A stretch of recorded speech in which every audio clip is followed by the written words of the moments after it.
11h, Europe 1 Culture Média. Philippe Vandel.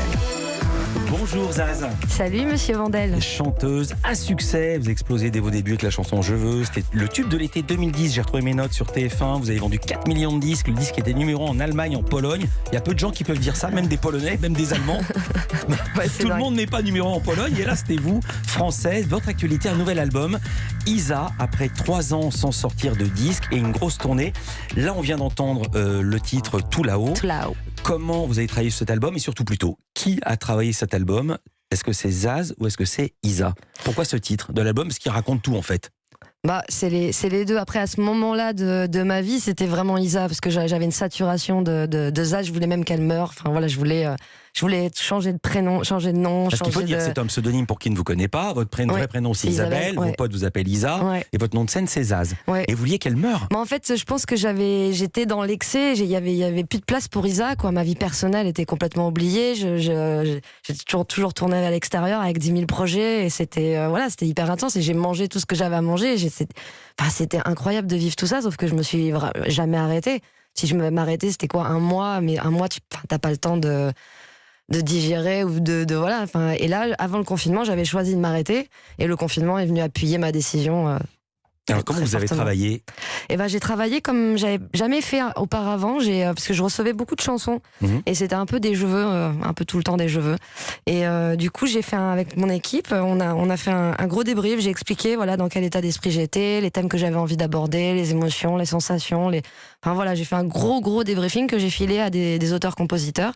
Et après, on a échangé, je recevais des chansons. Quand les tournures de phrases me plaisaient pas, j'orientais vers ce que je voulais entendre, ou alors je changeais carrément. Par exemple, le chute il existait pas, il avait fait autre chose, je sais plus ce qu'il avait fait. Moi, j'ai pensé au chute. Enfin voilà, après je réécris soit les fins de phrases, si j'aime pas les tournures, si j'aime pas la... Et la question que tout le monde se pose en vous écoutant, le premier album, d'accord, mais pourquoi vous écrivez pas vos paroles directement depuis le temps? Mais j'ai écrit, sur le premier, j'ai pas mal écrit. Vous aviez aussi des paroliers. J'avais aussi des paroliers, ouais. Raphaël, il y avait du Kérédine, il y avait plein de gens. Mais j'ai écrit pas mal sur le premier album, sur le deuxième un peu moins, sur le deuxième aussi. Là, j'ai écrit en fait, mais c'est pas simple pour moi d'écrire. Ça vient par bribes. Pardon, c'était ma question justement. Ouais. Je me doute bien que c'était ça. Et vous le feriez. je pense que j'ai un blocage qui est en train de se débloquer. Je suis très exigeante en fait, donc en fait, il faut que tout soit parfait, et en fait, et je veux que tout arrive d'un coup aussi. Alors qu'en fait, il faut bosser.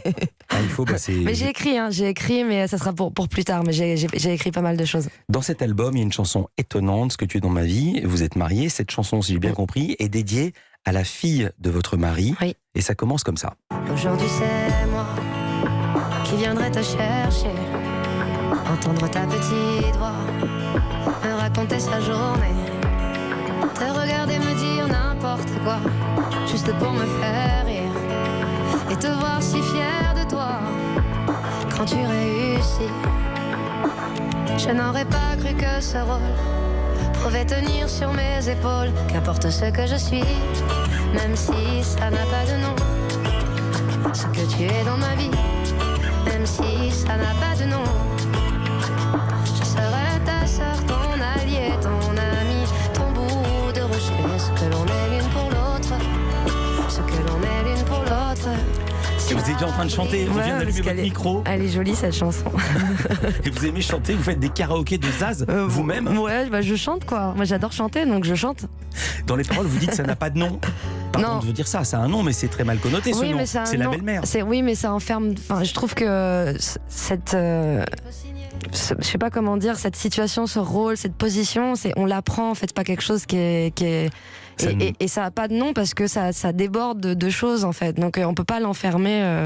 Alors c'est un nom, mais il est moche, mais je comprends très bien ce que vous voulez dire, mais je me suis dit, est-ce que ça serait pas le pendant féminin de la chanson de Vianney, Beau Papa? Oui, c'est marrant parce que quand on a un ami en commun, parce qu'il raconte ça, il est avec une compagne qui a déjà un enfant, et donc il raconte son rôle de beau-père. Parce que je pense que ça arrive à des tonnes et des tonnes de personnes, et que c'est quelque chose qu'on apprend à faire, et pour la personne qui devient beau papa ou belle-mère, et pour l'enfant, c'est-à-dire qu'il faut trouver sa place. Ça se construit en fait, comme des relations, mais ce que je trouve très intéressant, c'est d'en faire une chanson. Pourquoi ce choix? J'avais jamais entendu des chansons là-dessus. C'est pour ça que ça m'a étonné. Parce qu'en fait, c'est quelque chose qui est très, elle est dans ma vie, elle est là, et en même temps, j'ai beaucoup de pudeur vis-à-vis de ça parce que ça regarde personne non plus, mais en même temps, Je souris, ça regarde personne, mais elle le met sur un album bah oui, parce qui qu'en peut fait, se devenir disque d'or. Parce qu'en fait, je parle de ce que je ressens et de mes émotions, et je me disais, de toute façon, c'est quelque chose que je vis qui est important, et je me dis qu'il y a plein de gens qui doivent ressentir cette chose-là, et que évidemment. d'un coup, il y a une résonance, et voilà. Il y a de plus en plus de familles recomposées. Elle a quel âge, cette petite ? Elle a 13 ans. Comment était Zaz à 13 ans quand elle s'appelait Isa ? C'est le portrait pré-fame de Lisa Marie Marquez. Culture Média continue, à tout de suite.